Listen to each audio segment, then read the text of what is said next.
In these tumultuous times, for parents to rely upon intuition, conventional wisdom, and the way they were parented as their basic approach to child rearing can be a mighty risky way to go. Rather, Dr. Latham advises parents to study and see better ways of parenting. After a radio interview during which I responded to several questions about parenting, I dashed to a local bookstore for the book signing of a new book that I had just published. I was gratified at the response. By the time I got to the bookstore, people had already lined up to have me autograph the book. In several instances, the books, lots of them, were to be personalized for daughters, sons, grandchildren, or friends. Before long, all the books were gone. The shelf was empty, and the bookstore began taking orders. I felt grateful that my work had been so well received.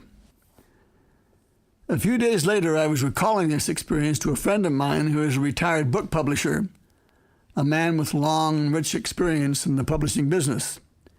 He was attentive and gracious as he listened to me tell with enthusiasm about the public's response to my book. Then he kindly and gently burst my bubble. "Glenn," he said, "I am delighted that the response to your book was so lively. I was interested when you said one customer after another purchased several books at once. Do you realize that 80 to 90% of all self-help books are purchased for someone else, and that only about 10% of those gifted books are ever read from cover to cover, if at all? It's the old story. Everything would be just fine if you'd shape up, and here's just the book you need to do that." My heart sank. I didn't pour a year and a half of my life into writing that book as if it were a ceramic figurine to become a table decoration. I wrote for parents in need and wondering desperately what to do. I thought about a compelling book written by a professional friend of mine on the antisocial behavior of youth, in which unskilled parenting was identified as the number one cause of such behavior. It was to give parents skills, not gifts, for which I had written the book.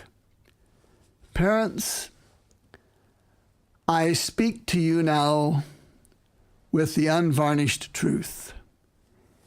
If you don't acquire some basic parenting skills, you are throwing you and your children into harm's way.